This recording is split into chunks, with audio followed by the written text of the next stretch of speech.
3 brutal months, 17 packages straight up stolen. The culprit? Our power-tripping HOA president, Brenda, the ultimate Karen. She'd snatch them off my porch, rip them open in her driveway, and wave at me like, "What are you gonna do?" The sound of that packing tape tearing still makes my blood boil. Every theft caught on ring cam, but cops said civil matter, not our problem. This entitled thief picked the wrong victim though, an electrician who knows exactly how to wire a surprise. So I sent myself one final package, something that would mark her as a thief so obviously that denial would be impossible. Let's just say when Brenda opened that box, she got way more than she bargained for. The whole neighborhood finally saw her true colors. Literally. If your HOA has a Karen like this, drop your nightmare story in the comments and tag your city. What would you do if someone kept stealing your packages? Let me introduce you to the players in this suburban nightmare. I'm Jake Martinez, 38 years old, electrician by trade, and apparently magnet for entitled psychopaths. I just moved to Sunrise Meadows, one of those cookie-cutter subdivisions where every house looks like it was puked out of the same beige factory. The divorce was final, I needed a fresh start, and this place seemed perfect. Decent schools for my 10-year-old son Miguel on weekends, reasonable HOA fees, and the kind of quiet neighborhood where the biggest drama should be someone's sprinkler hitting the wrong lawn. The smell of fresh mulch and suburban desperation should have been my first red flag. But here's the thing about electricians. We're problem solvers. Wire goes here, current flows there, lights turn on. We don't overthink it, we just fix it. What I didn't account for was Brenda Walsh, a woman who could turn a parking violation into a personal vendetta.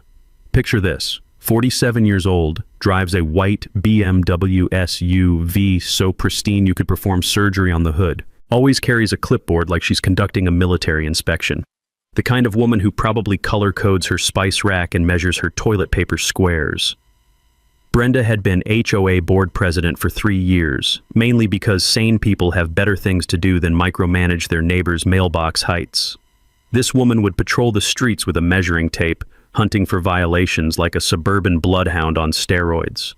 My first package disappeared on a Tuesday. Steel toe work boots. OSHA required, meaning I literally couldn't work without them. Amazon photos showed them sitting on my doorstep at 1 p.m.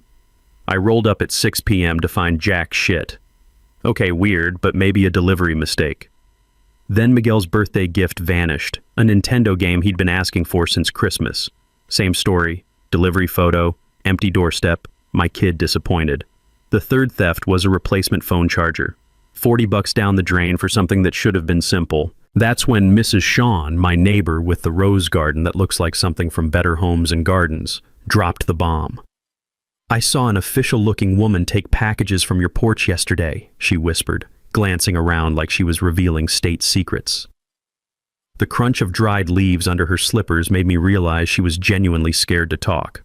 The monthly HOA meeting was held in the community center. You know, one of those soul-crushing rooms with fluorescent lighting that makes everyone look like they're dying. The smell of burnt coffee and defeat hung in the air like a toxic cloud. About 20 residents showed up, mostly retirees and people with nothing better to do on a Thursday night. I approached Brenda afterward, trying to be the reasonable new guy. "Hey, I've been having some package theft issues. Anyone else reporting similar problems?" Her response was peak Karen. She looked me up and down like I was something she'd scrape off her designer boot. "Perhaps you should arrange delivery when you're home, Mr. Martinez. We can't be responsible for your poor planning." The sound of 20 people suddenly finding their shoes incredibly interesting told me everything. This woman was used to bulldozing residents, and the community had been trained to shut up and take it. But 2 days later, I spotted my stolen work boots. On the feet of Brenda's husband Dave, walking their prissy little poodle past my house. Same brand, same size, same distinctive yellow stitching that cost me $120. I casually asked Dave about his nice boots. His response came a little too fast. "Oh, these old things? Had them for months. Sale somewhere, can't remember where." Right. Because everyone forgets where they buy specialized work equipment. That's when the light bulb went off. This wasn't random porch pirate activity. This was organized theft by the woman who was supposed to be protecting our neighborhood. The same woman who could fine you for having your trash cans visible 30 minutes too long was literally robbing residents blind. Game on, Brenda. You just picked a fight with the wrong electrician. Brenda didn't waste time making her displeasure known. The week after I questioned her at the HOA meeting, My mailbox became her personal ATM. Monday morning, I'm sipping coffee when I spot the bright yellow violation notice taped to my door like a scarlet letter. Mailbox number font violation, Arial font required, Times New Roman observed. Fine, $50. I stood there, steam rising from my mug in the cool morning air, thinking this had to be some kind of joke. I walked to my mailbox and compared the numbers to every house on the street. Identical fonts, every single one. Wednesday brought another yellow slip of joy. Trash receptacle visibility violation. Bins observed curbside 47 minutes past pickup completion. Fine, $75. The woman had literally sat in her BMW with a stopwatch, timing my trash can retrieval like it was an Olympic sport. I could picture her there, clipboard balanced on her steering wheel, probably eating a granola bar while destroying people's day. Friday's masterpiece was my personal favorite. Lawn irrigation overflow violation. Sprinkler water observed on public sidewalk, creating pedestrian hazard. Fine, $100. The hazard? 3 drops of water that evaporated before I finished reading her literary masterpiece. Time for some detective work. I spent Saturday morning walking the neighborhood with my camera, documenting violations like a suburban crime scene investigator. The sound of my camera clicking echoed through the quiet streets as residents peeked through their blinds, probably wondering if the new guy had finally snapped. Here's something I learned during my electrician training. When you're troubleshooting a system, you always document everything with photos and timestamps because memory is unreliable, but pictures don't lie. Same principle applies to dealing with power-hungry HOA presidents. Mrs. Sean's mailbox? Times New Roman font exactly like mine. The Johnson's trash cans? Still sitting curbside Sunday evening, every single week. Half the neighborhood had sprinkler overspray that could float a kayak. But the real discovery came when I turned my camera on Brenda's own property. Her driveway had 3 cracks you could plant flowers in, clear violation of Section 4.7. Her house numbers were so faded they looked like ancient hieroglyphics. And that decorative garden fence she was so proud of? A full 8 inches over the height limit. I spent Sunday night creating violation reports with the same obsessive detail Brenda used on everyone else. Every crack measured, every faded digit documented, every excess inch of fence height recorded with photographic evidence. Monday morning, I filed formal complaints against Queen Brenda herself. The look on her face when I handed over that evidence packet was worth every penny of her ridiculous fines. The next HOA meeting was standing room only. Word travels fast in suburbia when someone finally grows a spine. The fluorescent lights hummed overhead like angry hornets as I presented my case to the 5-person board. I'm requesting equal enforcement of community standards, I announced, spreading photos across the table. According to your own bylaws, Mrs. Walsh owes approximately $300 in violations. The silence was deafening. You could practically hear everyone's internal popcorn machines firing up. Brenda's face cycled through several shades of red before settling on something approaching eggplant. The other board members, Dave Thompson, Sarah Kim, Mike Rodriguez, and Janet Foster, shuffled through my documentation like they were handling evidence in a murder trial. These complaints are clearly retaliatory and frivolous, Brenda finally managed, her voice climbing an octave. The board reserves the right to dismiss unwarranted submissions. I pulled out my measuring tape, the exact same model she used for her grass inspections. Your fence measures 44 inches, Mrs. Walsh. Community limit is 36. That's not frivolous, that's basic math. But here's where Brenda showed her true colors. She dismissed every single violation against her property. Not one fine, not even a warning. Meanwhile, she doubled down on me, increasing my penalties to $150 per violation and inventing a brand new, frivolous paperwork submission fee of $200. The woman was literally making up rules in real time. After the meeting, something beautiful happened. Mrs. Sean approached me in the parking lot, gravel crunching under our feet in the suburban silence. "She's been taking my packages too," she whispered, glancing around like we were planning a heist. "My arthritis medication, grocery deliveries. I was just too scared to say anything." Then the Johnsons appeared, young couple with twin toddlers and dark circles under their eyes. "We thought we were losing our minds," Sarah Johnson confessed. "Baby formula, diapers, toys, everything disappeared. We started having deliveries sent to my office." Standing in that parking lot, breathing the scent of fresh-cut grass and simmering suburban rage, I realized this was bigger than personal vendetta. Brenda had been running a systematic theft operation targeting the most vulnerable residents, elderly people who couldn't fight back, working parents who weren't home during delivery times.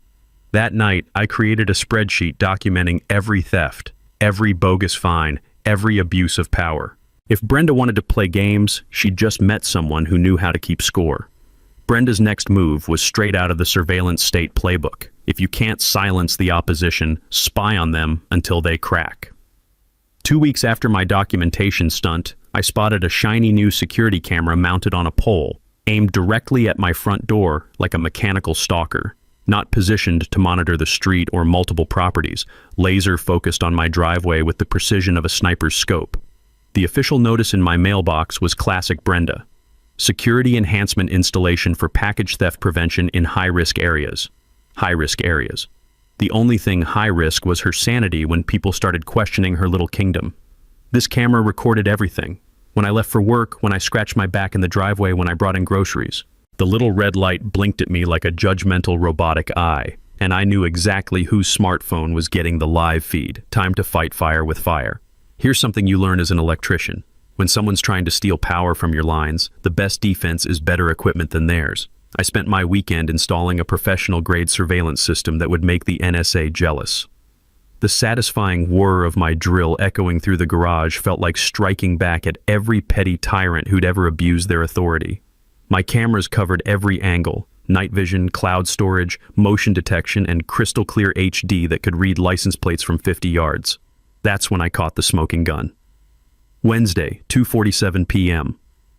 My phone buzzed with a package delivery notification just as I was wrapping up a job site. Electrical supplies. Nothing exciting, just wire nuts and outlet covers for a home repair project. I pulled up my camera app and watched in real time as Brenda strolled up my driveway like she was collecting her morning newspaper. No hesitation, no guilty glances. Pure confidence born from months of unchallenged theft. The woman picked up my package and walked back to her spotless BMW with the casual arrogance of someone who'd never faced consequences. Through my phone screen, I could see her actually smiling as she drove away with my property. But the real show happened 20 minutes later in her garage. My cameras caught her carrying torn cardboard and packing materials to her garbage bin. My packing materials, with my address still visible on the torn shipping label. During my apprenticeship, I learned that when you're dealing with electrical thieves who tap into lines illegally, you document everything because their confidence becomes their downfall. They get comfortable, they get sloppy, and that's when you electrocute them with evidence. I started mapping Brenda's routine like I was planning a heist. Tuesday mornings, grocery shopping. Thursday afternoons, hair appointment where she probably complained about difficult residents. Saturday visits to a storage unit facility 15 minutes outside our neighborhood. Those Saturday trips were the gold mine. I followed her there, maintaining a reasonable distance, nothing stalkerish, and watched her unload multiple boxes from her trunk. Boxes that looked suspiciously like the packages disappearing from doorsteps across Sunrise Meadows. When I shared this discovery with the Johnsons, Sarah's voice practically vibrated with excitement through the phone. "We drive past that place every weekend visiting my parents," she said. "I've seen that white BMW there dozens of times. She's literally warehousing stolen packages like some kind of suburban crime boss." Mrs. Sean confirmed the same sightings. 3 neighbors, multiple observations, one inescapable conclusion. Brenda Walsh was running a theft operation more organized than most legitimate businesses. But here's where our HOA president made her most catastrophic mistake. Thursday afternoon, my cameras captured her stealing a package from Mrs. Sean's doorstep. Prescription arthritis medication for an 82-year-old woman who could barely walk without it. Instead of her usual grab-and-go routine, Brenda did something unforgivably stupid. She opened the package right there in her car, parked in her own driveway, in full view of my HD cameras. The sound of cardboard tearing was crystal clear on my audio recording. She examined the medication bottles like she was conducting inventory, kept some pills for herself, and threw the rest in her garbage bin. Stealing packages was criminal, but stealing an elderly woman's pain medication and discarding half of it?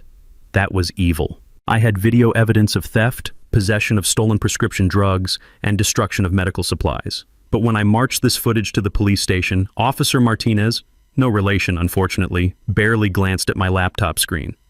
"Looks like a civil HOA matter to me," he said with the enthusiasm of a dead fish. "Handle it through your board or small claims court." Standing in that fluorescent-lit police station, breathing the stale air of bureaucratic indifference, I realized the system was rigged. Cops wouldn't help, the HOA was compromised, and normal channels were useless against someone who controlled all the levers of power. I needed irrefutable proof, something so obvious, so public, so undeniably criminal that even lazy cops couldn't ignore it. That night in my garage, surrounded by electrical equipment and simmering rage, the smell of motor oil mixed with the scent of brewing justice, Brenda had just crossed the line from petty theft to endangering vulnerable people. Time to wire up a surprise she'd never forget. Brenda's paranoia exploded into full-blown harassment after my police visit. Word travels faster than electricity in suburbia, and her retaliation was swift, systematic, and completely psychotic. She launched surprise property inspections of my house, not the neighborhood, just mine.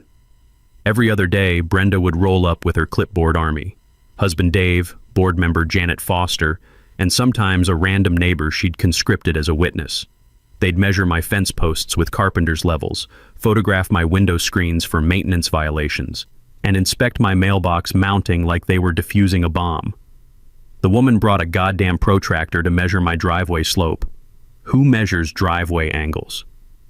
The click, click, click of her designer heels on my sidewalk became my daily torture soundtrack. She'd park that pristine BMW directly in front of my house and conduct these inspections for hours, taking photos and notes like she was documenting a crime scene. Here's what years of electrical work teaches you. When someone's trying to find problems with your installation, you document every wire, every connection, every bogus claim they make. Same principle applies to documenting suburban terrorists. My cameras caught everything.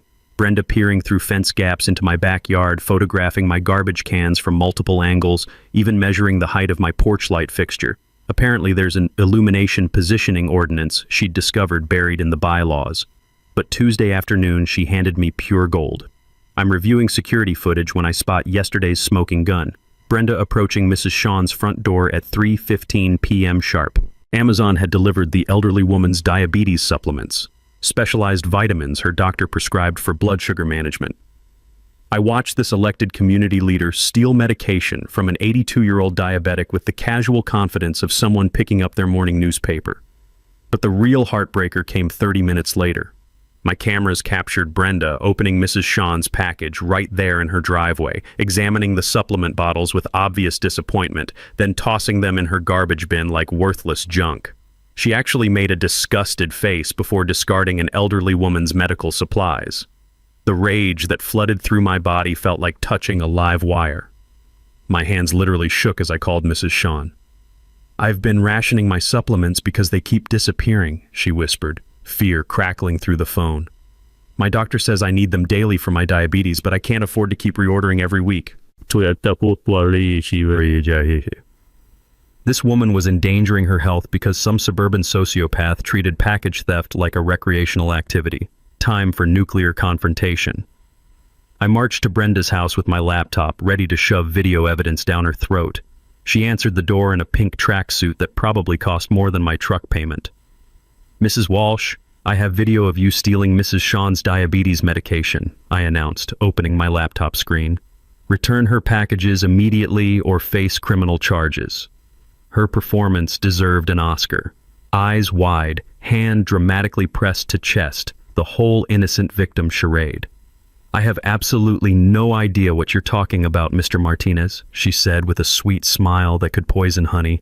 "Those sound like very serious accusations without any real evidence." "I have crystal clear footage of you opening her package yesterday at 3:47 p.m., I said, hitting play on the video. That's when Brenda revealed her true genius for manipulation. She whipped out her iPhone and started recording me like I was the criminal. "I'm being harassed and threatened by an unstable neighbor making false accusations," she announced to her camera. "I feel genuinely unsafe in my own home." The woman was manufacturing counter-evidence in real time, trying to flip the script. But while she was busy playing victim for her phone camera, I noticed something behind her that made my electrician's eye for detail pay off big time. Her garage door was partially open, revealing stacks of opened packages on folding tables. Dozens of torn shipping boxes, contents scattered like merchandise at a flea market, shipping labels from multiple addresses clearly visible. "What's that warehouse operation behind you, Mrs. Walsh?" I asked, angling my laptop camera toward her garage. Pure panic flashed across her face like a short circuit. She quickly stepped outside and yanked her garage door shut, but my video had already captured enough evidence to prosecute half the crimes in suburbia. "You're trespassing on private property," she snapped, abandoning the sweet victim act entirely. "Leave immediately or I'm calling police." "Please do," I said, uploading footage to cloud storage right there on her doorstep. "I'm sure they'll love your garage inventory system." That evening, I posted the video on our neighborhood Facebook group with a simple caption. "Anyone recognize their stolen packages in this footage?" The response was instantaneous and devastating. 17 families identified their missing deliveries in the comments. 17 families systematically robbed by the woman they'd trusted to protect their community. As I sat on my porch that night, breathing the cool evening air mixed with the sweet scent of impending justice, neighbors continued sharing their theft stories in an avalanche of comments and evidence. Brenda had just revealed her criminal headquarters. Now I knew exactly where to strike for maximum damage. The Facebook post detonated like a digital bomb across Sunrise Meadows. By midnight, my phone was buzzing with comments, private messages, and revelation after devastating revelation. The smell of coffee and determination filled my kitchen as I sat there documenting what turned out to be the crime of the decade. Brenda Walsh wasn't just some opportunistic package thief. This woman was running a criminal empire that would make the mafia jealous. Mrs. Patterson from Oak Street recognized her stolen prescription glasses, $400 designer frames she'd waited 3 weeks to receive. The Hendersons identified cases of baby formula that had forced them into panicked 2 a.m. pharmacy runs when their twins ran out. Even crusty old Mr. Kowalski spotted his fishing tackle box that had mysteriously vanished last spring. But here's where my electrician training kicked into overdrive. When you're troubleshooting complex electrical failures, you map every connection until you find the source. Same principle applies to mapping criminal networks. Follow the pattern, find the truth. The pattern here was absolutely diabolical. For over 2 years, Brenda had been systematically targeting our community's most vulnerable residents. Elderly people who couldn't chase her down busy streets, working single mothers who weren't home during delivery windows, families struggling financially who couldn't afford to keep reordering stolen items. Anyone she calculated wouldn't fight back. My emergency spreadsheet, fueled by righteous anger and far too much caffeine, revealed the scope. Approximately $25,000 in stolen merchandise across 47 households. But the real bombshell came when I traced her selling operation. Remember those Saturday storage facility trips? I'd been documenting them for weeks like a suburban detective. Turns out our HOA president was running multiple online marketplace accounts, Brenda B_deals, Sunrise Bargains, and Meadows Marketplace. The audacity was breathtaking. I found listings for my stolen work boots, sold for $85 with the description, lightly used, excellent condition. Baby formula marked up 40% above retail price. Mrs. Sean's diabetes supplements listed as premium imported vitamins for desperate buyers. Brenda had transformed package theft into a profitable business model, complete with inventory management, customer service, and 5-star reviews praising her lightning-fast shipping and unbeatable prices. Yeah, prices are pretty unbeatable when your cost basis is zero. But the most chilling discovery came from analyzing delivery timing patterns. This woman had inside information. She knew exactly when packages were arriving, sometimes before residents got their own notifications. That's when the final piece clicked into place, like a circuit completing. As HOA president, Brenda had convinced UPS, FedEx, and Amazon to provide community safety notifications about high-value deliveries in our neighborhood. These companies were literally feeding her real-time intelligence about when and where to strike. The operation was sophisticatedly evil. Professional delivery monitoring, systematic targeting of vulnerable victims, organized resale infrastructure, and complete immunity from oversight because she controlled the entire HOA board. Wednesday evening brought the game changer. Dana Mills, a retired police detective turned private investigator, called after seeing my Facebook documentation through mutual neighborhood connections. "Mr. Martinez, "What you've uncovered constitutes organized retail theft under state law," she said, her voice carrying the authority of 20 years in law enforcement. "With this volume and systematic approach, we're talking serious felony territory. According to Dana, package theft exceeding $1,000 triggers felony charges. Multiple systematic thefts create criminal enterprise patterns. Using an official position to facilitate crimes adds enhancement penalties that could mean years in state prison. Back in my electrical days, we learned that when you find one major system failure, you'd better check the entire grid because problems multiply in ways you don't expect. Same principle here. Brenda's crimes had infected our entire community like a virus. The beautiful part about your documentation," Dana continued, "is the timeline proof. You've established systematic targeting over years, which demonstrates criminal intent rather than opportunistic behavior. Sitting in my kitchen that night, surrounded by printed evidence, victim statements, and delivery records, I realized this case had evolved beyond simple neighborhood justice. We had enough evidence to destroy Brenda legally and protect every vulnerable resident she'd been terrorizing. But prosecuting her after the fact wouldn't be enough. I needed irrefutable, undeniable, caught-in-the-act proof that would make headlines and ensure she never hurt anyone again. Time to build the perfect trap. Thursday morning, I called in sick for the first time in 3 years. My boss thought I was dying. I wasn't, but someone's criminal career was about to flatline. My garage became a suburban version of Q's lab from James Bond movies.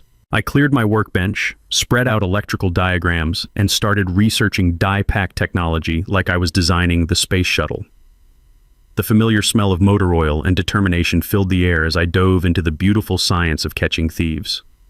Bank security die packs work on elegant simplicity, pressure-sensitive triggers that activate when someone opens what they shouldn't. Here's something they don't teach in electrical school, but every security tech knows. You can build these systems using basic components and non-toxic materials that won't get you arrested for booby trapping. I spent Friday morning watching YouTube tutorials from actual security professionals, taking notes like a graduate student cramming for finals. The key components were surprisingly accessible: a pressure switch, available at any electrical supply store, a small compressed air cartridge, paintball supply shops, and UV reactive powder that would mark Brenda like invisible ink for weeks. The genius of UV powder is its stealth factor. Under normal lighting, it's completely invisible. But hit it with a black light, and guilty parties glow like radioactive Christmas ornaments. Any cop with a UV flashlight could identify our package thief from across a football field.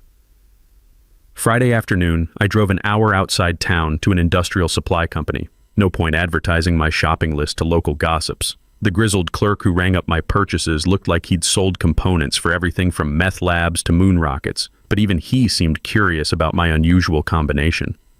"Building some kind of security device?" he asked, scanning pressure switches and compressed air cartridges. "Let's call it a theft deterrent with a very memorable user experience," I replied, paying cash like a proper conspirator. Back in my garage laboratory, construction began. The fake package needed to scream expensive and stealable while hiding a mechanical surprise party. I settled on camera equipment, something an electrician might legitimately order for home security installations, valuable enough to trigger Brenda's greed reflex. The trigger mechanism was pure electrical elegance. When someone lifted the box lid, a pressure switch would fire a compressed air cartridge loaded with UV powder. 3-second delay, enough time for the thief to commit fully before the purple justice explosion. Testing phase was the most fun I'd had in months. My backyard looked like a purple bomb had detonated as I fine-tuned pressure settings and powder distribution. After 12 successful tests coating various targets, I'd perfected a system that could turn a watermelon into a radioactive grape from 6 inches away. But hardware was only half the equation. I needed witness coordination, documentation strategy, and legal air cover to make this trap bulletproof. Saturday morning brought a clandestine meeting in the Johnsons' kitchen. The sound of coffee brewing mixed with whispered conspiracy as we planned our community sting operation, like suburban special forces. Mrs. Shawn would position herself at her kitchen window, perfect angle for phone video recording. The Johnsons would garden in their front yard while filming backup footage. Mr. Patterson agreed to speed dial police the instant Brenda touched the package. Even old Mr. Kowalski volunteered to be a witness from his porch rocking chair. "What if she doesn't take the bait?" Sarah Johnson asked, her toddler trying to grab my coffee mug. "This woman has stolen packages for 2 years without missing a high-value opportunity," I explained. "Asking Brenda to resist an expensive unguarded package is like asking a vampire to ignore a blood bank."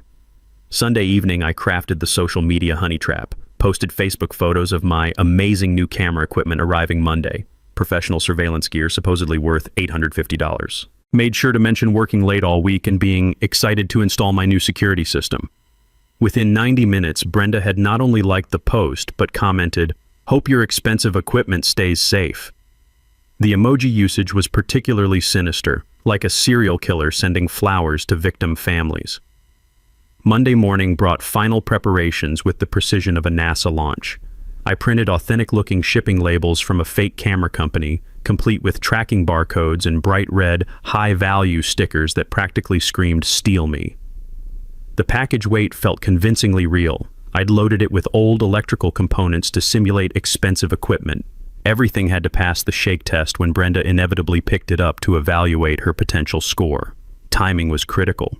Brenda's theft pattern showed consistent early afternoon strikes when working residents were safely absent. I'd deploy the bait at 11 a.m., perform my usual departure routine, and let criminal psychology handle the rest. As I made final trigger adjustments, I thought about every vulnerable neighbor this predator had victimized. Mrs. Shawn rationing diabetes medication, the Hendersons panicking over missing baby formula, elderly residents too afraid to order necessities online. This trap wasn't just about catching one thief. It was about liberating an entire community from systematic terrorism disguised as HOA leadership. I positioned the irresistible package prominently on my doorstep, drove away with cameras rolling, and settled in to wait for justice to explode in brilliant purple. "Game time, Brenda. Let's see how you handle some real consequences." Brenda's paranoia reached nuclear levels after my Facebook post went viral. By Tuesday morning, she'd transformed from suburban tyrant into full-blown surveillance stalker, and her desperation was starting to show cracks in that perfectly manicured facade. She began driving past my house every hour, sometimes parking across the street to stare at my front door like she was casing a bank robbery. The woman had zero subtlety. That white BMW might as well have had "Stalker" painted on the hood in hot pink letters. But here's where Brenda revealed just how far she'd fallen down the criminal rabbit hole. Wednesday afternoon, I caught her on camera attempting to disable my security system. Not just tampering, full-on sabotage with wire cutters and a screwdriver, trying to blind my cameras before her next theft operation. The irony was delicious. Here's this woman who'd spent years nitpicking residents about mailbox violations, now creeping around my property at 3 a.m. like a common burglar. The sound of her designer heels clicking on my driveway in the middle of the night should have been enough to wake the whole neighborhood. What she didn't know was that my electrician paranoia had kicked in months ago.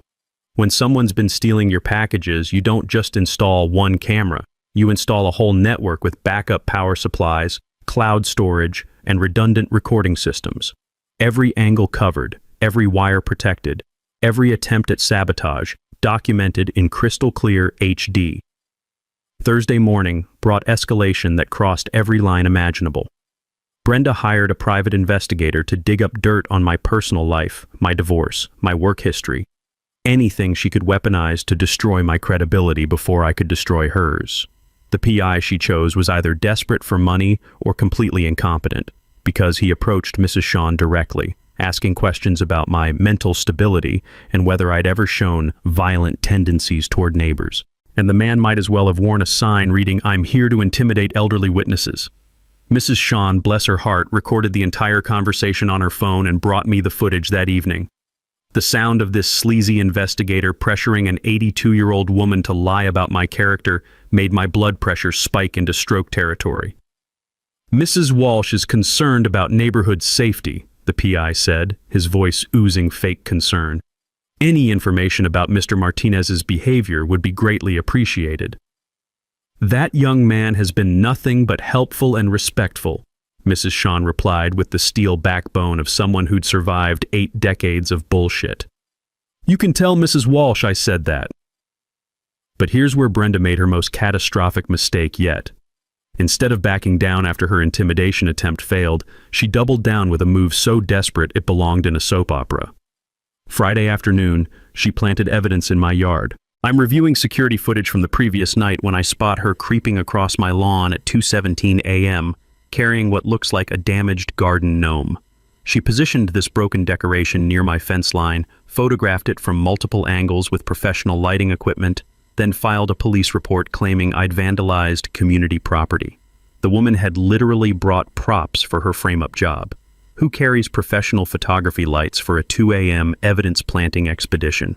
But remember how I mentioned electricians are natural troubleshooters? My camera system had captured everything in night vision detail.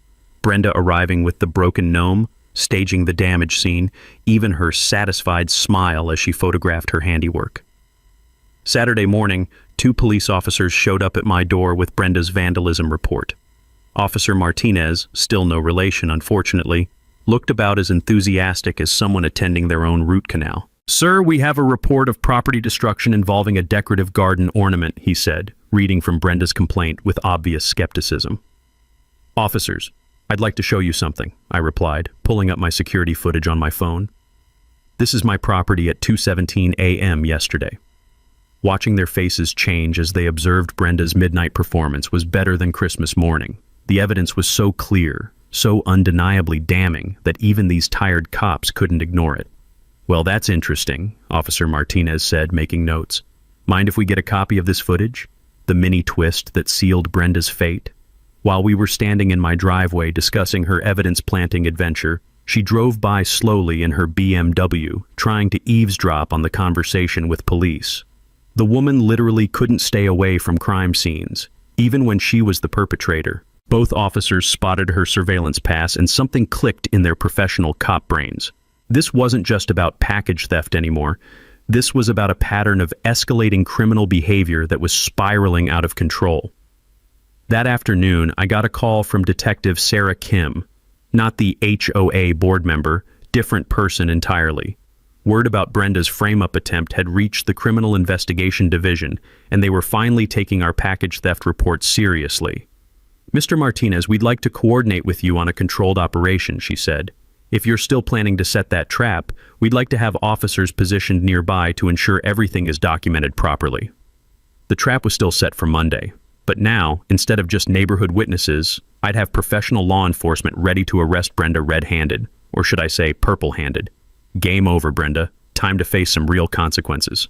Monday morning arrived with the tension of a live wire waiting to short-circuit. The trap package sat on my doorstep like a purple powder time bomb, while Brenda's desperation reached levels that would embarrass reality TV stars. By 9 a.m., she'd already driven past my house 4 times, each pass slower and more obvious than the last. The woman had abandoned all pretense of subtlety. Her BMW practically had "Guilty Stalker" written in neon across the windshield. But here's where Brenda's paranoia transformed into something genuinely dangerous. She'd apparently spent the weekend recruiting backup from outside the neighborhood because Monday brought visitors I'd never seen before. Around 10:30, a beat-up pickup truck pulled up to her house, and 2 sketchy-looking guys started unloading what appeared to be surveillance equipment. Not the kind you buy at Best Buy, the professional-grade stuff that screams, "I have questionable intentions." Dicky. My cameras caught everything as these characters set up their own monitoring station aimed directly at my property. Brenda was building a counter-surveillance operation like some kind of suburban spy thriller gone wrong. The irony was thick enough to cut with wire strippers. This woman who'd violated every privacy boundary in the neighborhood was now treating my house like a military target that required professional surveillance to defeat. But the real revelation came when I enhanced the audio from my directional microphone. These weren't just random hired muscle. They were discussing specific plans to disable the target's recording capability and create reasonable doubt about any evidence. Brenda was planning to sabotage my trap operation with the kind of precision usually reserved for heist movies. The smell of criminal desperation was practically wafting through my security monitors. I immediately called Detective Kim to report the escalation. Her response was swift and professional. Undercover officers would be positioned throughout the neighborhood within an hour, and additional units would monitor Brenda's suspicious associates. "Mr. Martinez, this has evolved beyond simple package theft," she said, her voice carrying the weight of serious criminal investigation. "We're looking at conspiracy, witness intimidation, and organized criminal activity." By noon, the tension was electric. My phone buzzed constantly with updates from neighbor witnesses. Mrs. Sean reported strange men with binoculars watching my house from Brenda's driveway. The Johnsons spotted someone tampering with streetlight wiring, possibly trying to create darkness for the afternoon operation. The most disturbing development came from Mr. Patterson, who'd overheard Brenda on her phone making what sounded like threats. "This ends today, one way or another. I don't care what it takes." The woman was talking like a mob boss planning a hit, not an HOA president dealing with a package theft investigation. Her complete psychological breakdown was happening in real time, and everyone could see it except apparently her. But here's the mini twist that changed everything. While Brenda was busy orchestrating her counter-surveillance operation, she made a crucial tactical error. At 1:47 p.m., one of her hired associates approached my bait package for a preliminary inspection, essentially casing the trap before Brenda made her move. What he didn't know was that my pressure trigger was sensitive enough to activate from examination, not just removal. The purple dye explosion caught him completely off guard. One second he was poking my fake package with a stick, the next he was covered head to toe in UV powder, screaming profanities that echoed across 3 blocks. The beautiful chaos that followed was better than any movie. This guy stumbled around my front yard like a purple zombie, leaving glowing handprints on everything he touched while trying to figure out what had hit him. Brenda's panicked voice carried across the neighborhood as she screamed at her contaminated associate, "Get in the truck! Get in the truck right now!" But the damage was done.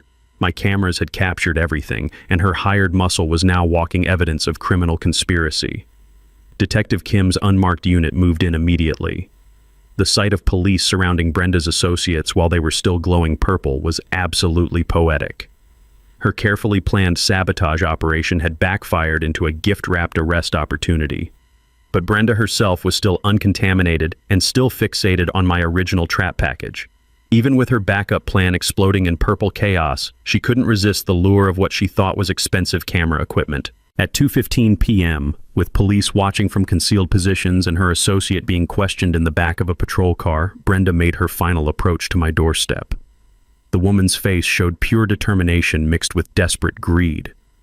This wasn't just about stealing anymore. This was about proving she could still outsmart the system, still get away with crimes that had defined her identity for years. My heart pounded as I watched through my phone from 3 blocks away. Every neighbor witness was in position. Every camera was recording. Every piece of evidence was aligned for the perfect convergence of justice and stupidity. Brenda reached for my trap package with the confidence of someone who'd never faced real consequences for criminal behavior. The purple powder was armed, the pressure trigger was set, and the most satisfying moment in suburban justice history was about to explode across my front porch. 3, 2, 1. Time for the fireworks to begin. 2:17 p.m. Brenda Walsh reached for my trap package with the confident smile of someone who'd stolen hundreds of deliveries without consequences. The pressure trigger activated the instant she lifted the box lid. Boom!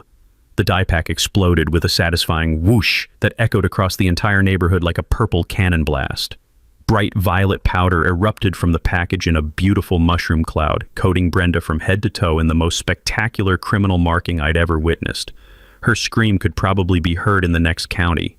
"What the hell?" she shrieked, stumbling backward as purple dye continued raining down like radioactive confetti. The visual impact was absolutely perfect. Brenda's pristine white outfit transformed into a tie-dye nightmare. Her carefully styled hair now looked like she'd been dunked in grape juice. Even her designer sunglasses were completely purple, giving her the appearance of a demented superhero. But the real beauty was her white BMW interior. The explosion had happened while she held the package near her open car door, and purple dye had painted everything: seats, dashboard, steering wheel, even the roof liner. Her pristine vehicle now looked like it had been vandalized by angry Teletubbies. Mrs. Sean emerged from her house with her phone recording, practically cackling with 82 years' worth of stored-up satisfaction. "Got you red-handed, or should I say purple-handed," she called out, her voice carrying the joy of someone finally seeing justice. The Johnsons appeared from behind their gardening with professional-quality video equipment, capturing every angle of Brenda's purple panic. Even Mr. Patterson materialized with his phone, documenting the criminal marking that would last for weeks. Brenda's reaction was pure desperation mixed with denial. "This is assault. This is illegal booby trapping. Someone call the police," she screamed, purple dye dripping from her chin like guilty evidence. "Ma'am, the police are already here," came Detective Kim's voice from behind her. The look on Brenda's face when she turned to see 3 unmarked police units and 2 uniformed officers was worth every hour I'd spent planning this trap. Pure shock, followed by the dawning realization that her criminal career was ending in the most public, humiliating way possible. "Brenda Walsh, you're under arrest for multiple counts of mail theft, conspiracy, witness intimidation, and criminal trespassing," Detective Kim announced, pulling out handcuffs that would soon be as purple as everything else Brenda touched. "You can't prove anything," Brenda protested, still trying to wipe purple dye from her eyes. "This is entrapment." Detective Kim smiled with the satisfaction of a cop who'd been waiting months for this moment. "Ma'am, we have video evidence of you stealing packages for over 2 years, plus footage of you planting false evidence and attempting to sabotage security equipment. The purple dye is just the cherry on top." The handcuffs going on while she was still glowing purple was poetry in motion.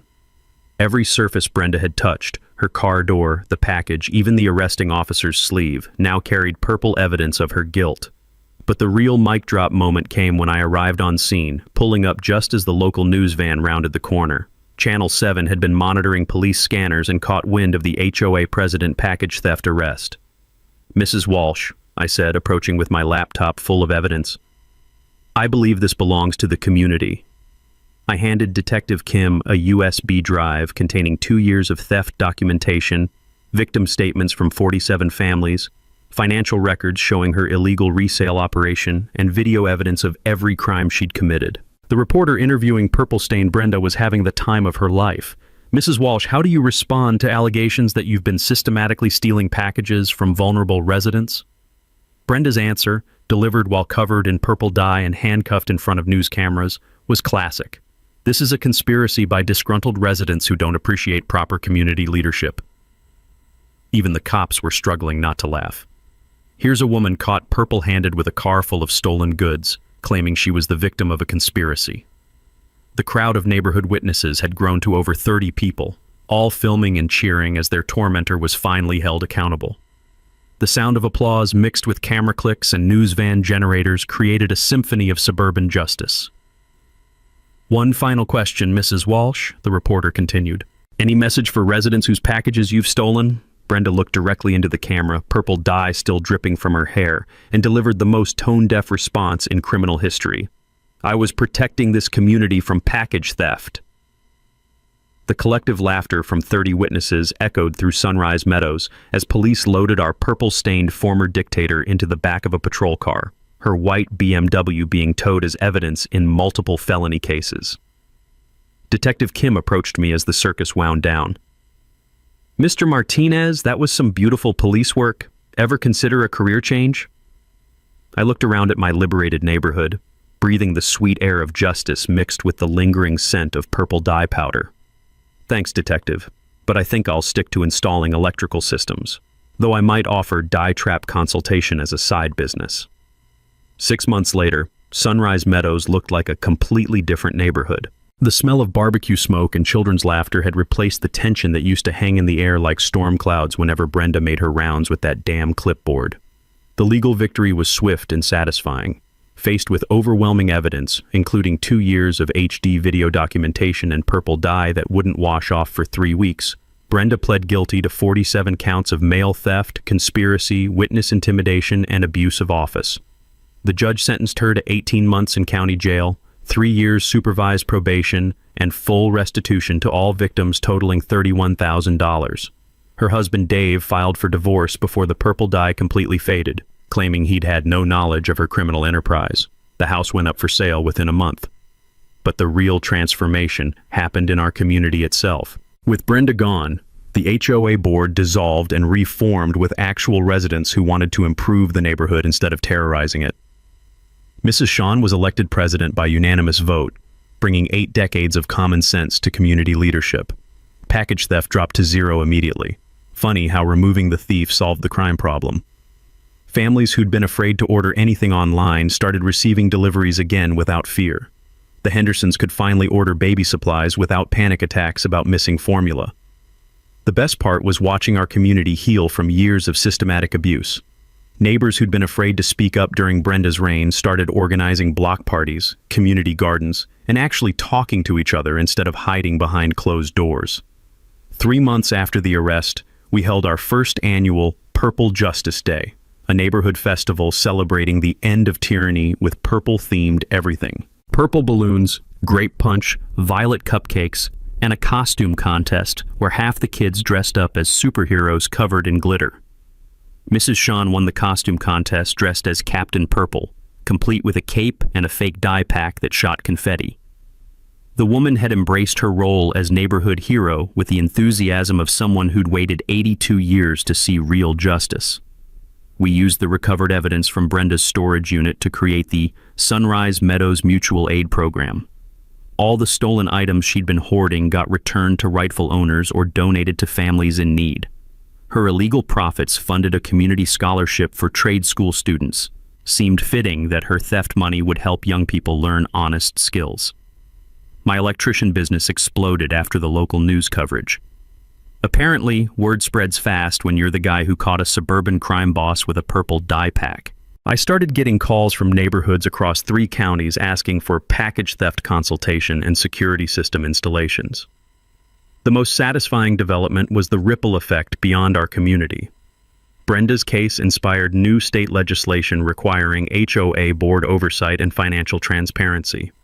Other neighborhoods started documenting their own petty tyrants, and several copycat dye pack operations successfully caught package thieves across the region.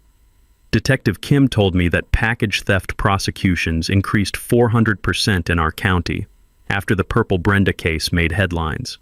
Turns out most thieves weren't prepared for victims who fought back with engineering skills and legal documentation. Miguel, my son, became the neighborhood hero among his friends. My dad caught the package lady with a paint bomb, made him legendary at school. He started helping me with weekend security consultations, learning basic electrical skills while we installed camera systems for other theft victims. 6 months later, I'm sitting on my front porch watching Mrs. Sean tend her rose garden while neighborhood kids play in the street without fear of clipboard-wielding dictators measuring their sidewalk chalk art. The evening air carries the sound of normal suburban life. Lawnmowers, dinner conversations, and the absence of designer heels clicking ominously on sidewalks. A delivery truck pulls up to drop off a package at my doorstep. The driver waves, I wave back, and my package sits there safely until I'm ready to bring it inside. No surveillance, no theft, no drama. Just normal life in a normal neighborhood. The system works when good people stand up to bullies. Sometimes justice comes in purple packages, delivered exactly when you need it most. You know, Jack Martinez could have just kept quiet, move his deliveries to his office, avoid the whole mess. That's what most people do when someone like Brenda starts throwing around those $75 fines for grass. That 3.1 inches instead of 3.0. But here's the thing about people like Brenda worse. They count on that. They count on you packing down, finding workarounds, just dealing with it. Because as long as you're dealing with it quietly, they can keep doing what they're doing to the next person and the next one after that. The purple dye pack was brilliant, sure, but that wasn't really what got her. It was Jack spending those nights documenting everything, learning the actual rules instead of just accepting whatever she told him they were. Building that case, piece by piece, while she thought she was untouchable. Mrs. Son's still HOA president over there, by the way. Funny how things work out when you get someone in charge who actually, lives in the real world. Makes me wonder how many neighborhoods have their own version of Brenda right now. Someone with a clipboard and just enough authority to make life miserable for folks who just want to live in peace. Have you dealt with something like this? Maybe not packet theft, but that person who treats the HOA like their personal kingdom. I'll be curious to hear about it in the comments. And hey, if this story hits home for you, go ahead and subscribe. There's a lot more where it came from. Unfortunately, sometimes the best thing you can do is just be ready. Know the rules better than they do.